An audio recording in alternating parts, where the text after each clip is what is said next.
بسم اللہ الرحمن الرحیم۔ 14 اگست 1947 کو پاکستان نے دنیا کے نقشے پر اپنے قدم جمائے۔ 14 اگست کو پاکستانی عوام قومی سطح پر یوم آزادی مناتی ہے۔ یہ یوم آزادی ہمیں اپنے مقصد آزادی کی یاد دہانی کراتا ہے، اس بات پر جھنجھوڑتا ہے کہ ہم اپنے مقصد میں کتنے کامیاب ہیں اور ہم اپنے مقصد پر کس قدر عمل پیرا ہیں۔ یہ پاکستان یوں حاصل نہیں ہوا کہ رات کو علامہ اقبال نے خواب دیکھا اور صبح کو پاکستان بن گیا۔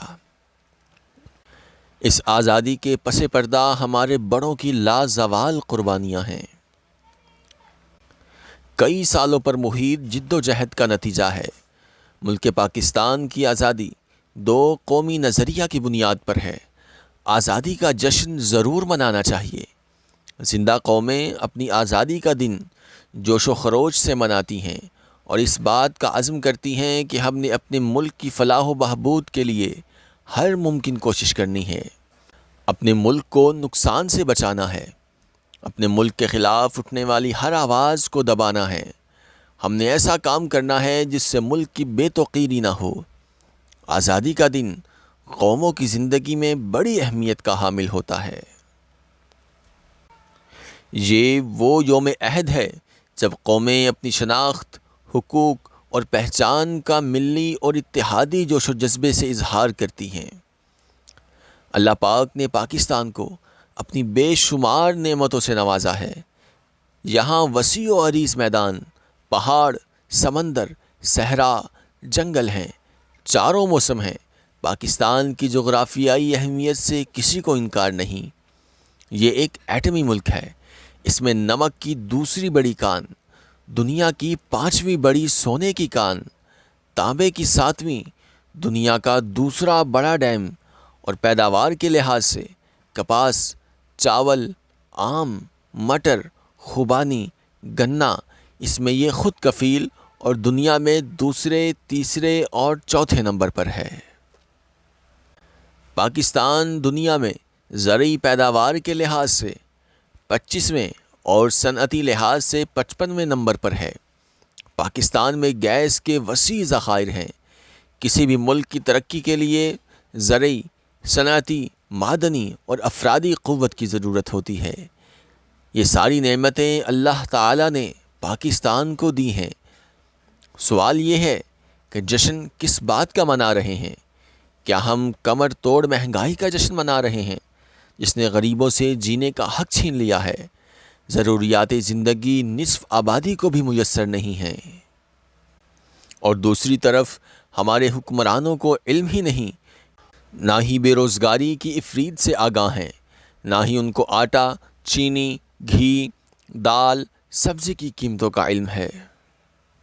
مہنگائی دور کر کے، لوٹی دولت واپس لا کر، لوڈ شیڈنگ ختم کر کے، بجلی سستی کر کے، انصاف فوری اور سستا کر کے، اسلامی آئین بنا کر یا جو آئین ہے اس کے نفاذ کی ہی کوشش کر کے، تعلیم، ہسپتال، ٹریفک نظام، ٹریفک قانون پر عمل کرنے کے بعد بے روزگاری کا خاتمہ کر کے جشن مناتے، ایسے حالات میں جو عوام بنیادی حقوق کے لیے ترس رہے ہوں، ضرورت زندگی مناسب داموں خرید نہ سکیں، ایسے میں تو ریاست اپنا مقصد ہی کھو دیتی ہے۔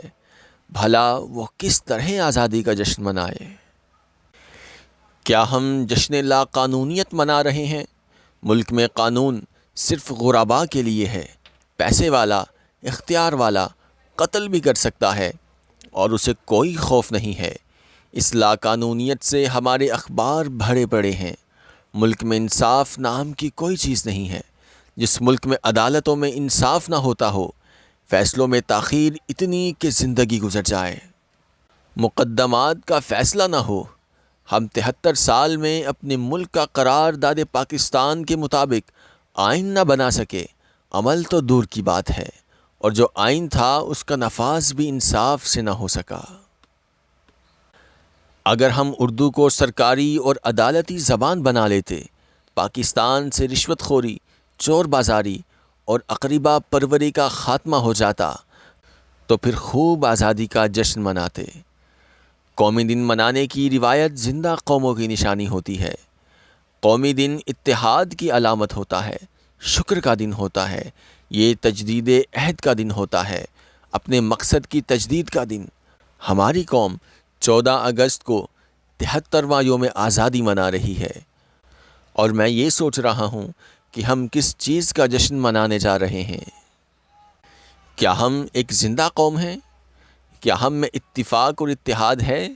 ہم کس چیز کی تجدید عہد کرنا چاہتے ہیں؟ کیا ہمیں اپنا مقصد یاد بھی ہے؟ کیا اللہ پاک نے عرض وطن میں جو نعمتیں عطا کی ہیں ان کا مناسب اور قوم اور ملک کے مفاد میں استعمال کر رہے ہیں؟ سچ یہ ہے کہ ہم قیام پاکستان کا مقصد بھول گئے ہیں۔ کیا آپ کو یاد ہے؟ کیا ہماری نئی نسل کو یاد ہے؟ بر صغیر کے مسلمانوں نے اللہ سے وعدہ کیا تھا کہ ہم پاکستان کو اسلامی فلاحی ریاست بنائیں گے۔ اللہ سے یہ وعدہ ہمارے آباء و اجداد نے کیا تھا، اس وعدے کو پورا ہم نے کرنا تھا۔ حقیقت یہ ہے کہ اس وعدے کا احساس تک ہم کو نہیں ہے۔ ہمارے قائد کو اس کا احساس تھا۔ انہوں نے فرمایا تھا، ہم نے پاکستان کا مطالبہ محض زمین کا ایک ٹکڑا حاصل کرنے کے لیے نہیں کیا تھا، بلکہ ہم ایک ایسی تجربہ گاہ حاصل کرنا چاہتے ہیں جہاں ہم اسلام کے زرعی اصولوں کو آزما سکیں۔ اب یہ ہمارا فرض تھا کہ ہم تکمیل پاکستان کو اسلامی ماڈل بنانے، شریعت کے نفاذ کی عملی کوشش کرتے اور پاکستان کی ترقی کے لیے دن رات محنت و مشقت کرتے۔ اگر ہم نے اپنے یہ فرائض پورے کیے ہیں تو ہم جشن آزادی منانے کا حق رکھتے ہیں۔